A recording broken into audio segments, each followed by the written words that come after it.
pleased to be joined by the head coach of the Minnesota Gophers. That's PJ Fleck. PJ Fleck joins the show, and I got to tell you, Coach, I'm so excited to get up to see the Gophers, your team this year. We've got you. Gus and I and Ginny are coming up Thursday night on Fox as you guys host Nebraska. So thanks for your time, man. How are you? I'm doing elite, man. Thanks for having us on the show, and we look forward to putting the sold-out gold out on display. Exactly. So I've been reading about this. We got the sold out, gold out going on. Now your fan base has been really good for a few years, but this is obviously taking it up a notch. A Thursday night, and this Nebraska team is, I'll say, like a bit of an unknown. You know, new coach with Matt Rule, who we all know, but some new pieces certainly. What do you expect for Thursday night? Well, we really don't know. If you're talking just schematics. Personnel, you just really don't know. It's a little bit like preparing for Ghost. And it truly is, because it's not just preparing for a 4-3 or an under front. I mean, they're running a 3-3-5, which means you can get to any down front at any time. 4 down, 5 down, 3 down, odd eye. You can get to all of it. You can blitz to any part of it. And we just don't know what they like with their personnel yet. But I do know one thing. Matt Rule is a really good friend of mine, and his team is going to be prepared. They are going to play incredibly hard. And, they hired him to bring Nebraska back. And I've known Matt for a long time, and he hasn't failed at much, that's for sure. No, I'm excited for him and for Nebraska, because I think all of us that love college football, we know that, Nebraska belongs in a different spot than what it's been over the last, course of a decade or so. But where you guys have come is a different place. And you guys have been so solid over the last few years. Great football teams that you've had. Strong on defense. Veteran. Leadership at quarterback and running back. 9 wins. You guys have built something very special in Minneapolis. And I'll be the first to say, it's easy to look at your team this year and say, like, oh, but they're losing those veterans. Something tells me that's not the case, though. Yeah, you might have some new faces at important positions, but the heartbeat of your program still remains, Coach.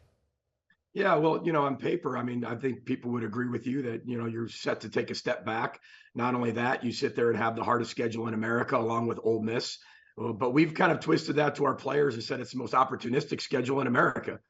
Here lies one of the most challenging schedules right in front of you, and go get it. We've promoted, and our administration has done a great job of saying, hey, listen, if we want to be able to bring Minnesota back and have cultural sustainability, it's going to take just that. It's going to have coaches that stay, philosophical beliefs that stay, beliefs in recruiting, beliefs in schematic schemes. And then our fan base can really get used to what they're going to get year in, year out. No team's ever the same. But when you look at it, really good coaches and really good programs adapt their systems to the type of players that they have. This is our 7th year being here. The transfer portal has allowed us to fill some gaps.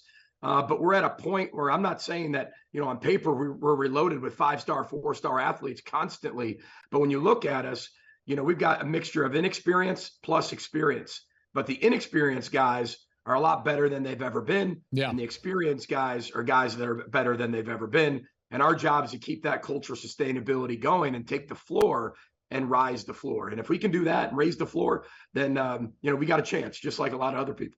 I agree with you. One of those guys that may be inexperienced, but certainly talented, and maybe raising the level of this position, which is hard to say because this is going to sound like a knock on Tanner Morgan, and it's not. The guy's the all-time winningest quarterback in Minnesota history. He was awesome. I love Tanner. Ethan, your new quarterback, Callie McManus, might be a little bit more talented. Now, we don't know if he's going to play as well as Tanner, but as far as that floor, you could, in theory, say, boy, this could be a team that gets back to the 2018-19 Minnesota teams that could really throw it around the lot because you're strong at receiver, and I feel like you've got a really good, young, inexperienced quarterback.